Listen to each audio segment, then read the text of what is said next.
Pada pertemuan keempat hukum waris perdata ini, kita akan membahas siapa yang disebut pewaris, siapa yang dapat menjadi ahli waris, apa syaratnya, dan bagaimana kedudukan mereka menurut KUH Perdata. Kita mulai dari istilah yang paling dasar. Pewaris adalah orang yang meninggal dunia dan meninggalkan harta kekayaan yang kemudian menjadi warisan. Jadi pusat perhatian pada pewaris bukan hanya pada orangnya, tetapi juga pada peristiwa wafatnya yang membuka pewarisan. Sementara itu, ahli waris adalah pihak yang menurut hukum berhak menerima harta warisan dari pewaris. Hak itu muncul karena ada dasar hubungan yang diakui hukum, terutama hubungan darah, dan dalam keadaan tertentu, hubungan perkawinan. Dengan begitu, pewaris adalah pihak yang meninggalkan warisan, sedangkan ahli waris adalah pihak yang menerima atau berhak menerima warisan tersebut. Perbedaan peran ini penting, karena seluruh pembahasan hukum waris selalu berangkat dari dua subjek hukum itu. Menurut KUH Perdata, ada beberapa syarat pokok agar seseorang dapat berkedudukan sebagai ahli waris.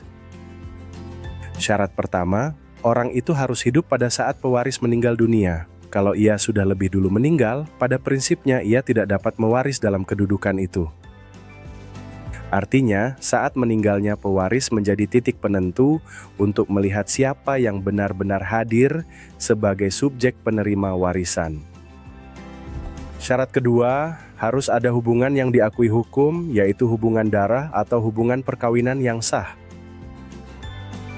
Syarat ketiga, orang itu tidak kehilangan hak mewaris, misalnya karena keadaan yang oleh hukum menyebabkan ia tidak cakap atau dikecualikan untuk menerima warisan. Jadi, untuk menjadi ahli waris dibutuhkan keberadaan pada saat warisan terbuka, dasar hubungan yang sah, dan tidak ada halangan hukum terhadap hak warisnya. Sekarang kita masuk ke hubungan darah, yaitu dasar yang paling utama dalam menentukan ahli waris menurut KUH Perdata. Yang pertama adalah garis lurus ke bawah. Ini mencakup anak, cucu, dan keturunan seterusnya dari pewaris. Yang kedua adalah garis lurus ke atas, seperti orang tua atau leluhur pewaris, yang juga dapat memiliki hubungan waris dalam kondisi tertentu. Selain itu ada hubungan lateral atau garis menyamping, misalnya saudara kandung. Mereka bukan keturunan langsung tetapi tetap termasuk keluarga sedarah. Kedekatan garis keturunan ini penting karena hukum waris tidak hanya melihat ada hubungan keluarga, tetapi juga melihat posisi hubungan itu dalam susunan kekerabatan. Karena itu, saat kita menilai siapa yang berhak mewaris, kita harus lebih dulu memetakan hubungan darah pewaris dengan para anggota keluarganya. Selain hubungan darah, KUH Perdata juga mengakui hubungan perkawinan sebagai dasar seseorang dapat menjadi ahli waris. Karena itu, suami atau istri yang terikat dalam perkawinan yang sah berkedudukan sebagai ahli waris yang sah pula. Hak waris itu lahir bukan sekadar karena hidup bersama, tetapi karena adanya ikatan perkawinan yang diakui hukum.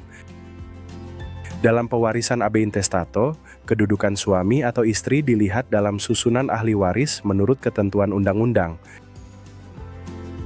Sedangkan dalam pewarisan testamento, kedudukan itu tetap perlu dibaca bersama kehendak pewaris yang dituangkan dalam wasiat, sepanjang tidak bertentangan dengan ketentuan hukum yang berlaku. Untuk memahami kedudukan ahli waris, kita perlu melihat bahwa KUH Perdata menempatkan ahli waris sebagai subjek yang memperoleh hak atas harta peninggalan ketika pewarisan terbuka. Pasal 832 pada pokoknya menunjuk siapa saja yang berhak menjadi ahli waris menurut undang-undang, terutama keluarga sedarah dan juga suami atau istri yang hidup terlama. Dari pasal ini kita melihat bahwa hukum lebih dulu menata urutan pihak yang dipanggil untuk mewaris berdasarkan hubungan yang diakui. Lalu pasal 833 menegaskan bahwa para ahli waris dengan sendirinya karena hukum memperoleh hak milik atas segala barang, hak dan piutang dari orang yang meninggal. Ini berarti ada perpindahan kedudukan hukum dari pewaris kepada ahli waris sejak saat kematian, bukan setelah pembagian selesai dilakukan.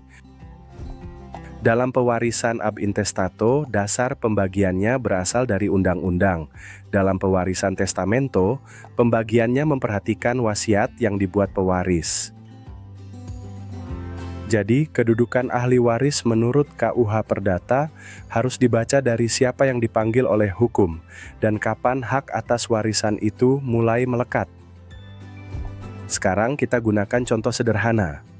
Seorang pewaris meninggal dunia dan meninggalkan seorang istri serta 2 orang anak.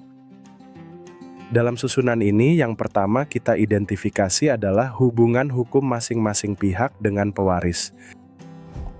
Istri mempunyai dasar hubungan perkawinan yang sah, sedangkan kedua anak mempunyai dasar hubungan darah dalam garis lurus ke bawah.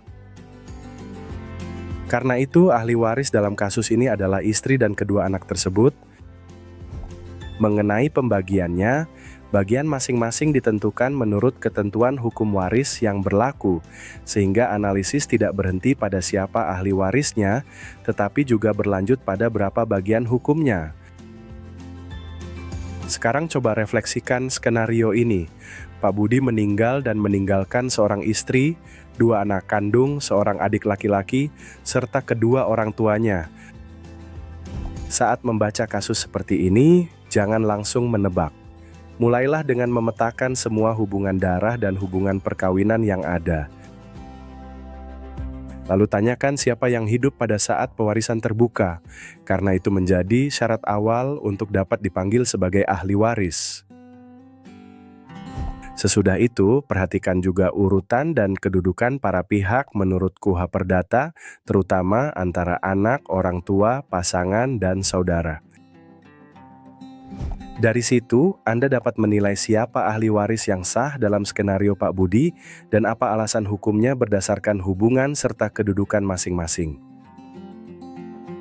Latihan seperti ini penting, karena dalam hukum waris, jawaban yang tepat selalu lahir dari urutan analisis yang tertib, bukan dari intuisi semata. Mari kita ringkas. Pewaris adalah orang yang meninggal dunia dan meninggalkan warisan, sedangkan ahli waris adalah pihak yang berhak menerima warisan itu menurut hukum. Untuk menjadi ahli waris, seseorang harus hidup saat pewaris meninggal, memiliki hubungan darah atau perkawinan yang sah, dan tidak terhalang oleh ketentuan hukum. Dasar hubungan itu dapat berupa garis keturunan maupun ikatan perkawinan, yang masing-masing menentukan kedudukan seseorang dalam pewarisan. Pasal 832 dan 833 membantu kita memahami siapa yang dipanggil untuk mewaris dan sejak kapan hak atas warisan itu berpindah menurut hukum. Dengan kerangka itu, kita dapat menganalisis kasus waris secara lebih sistematis, baik ketika pewarisan terjadi menurut undang-undang maupun berdasarkan wasiat.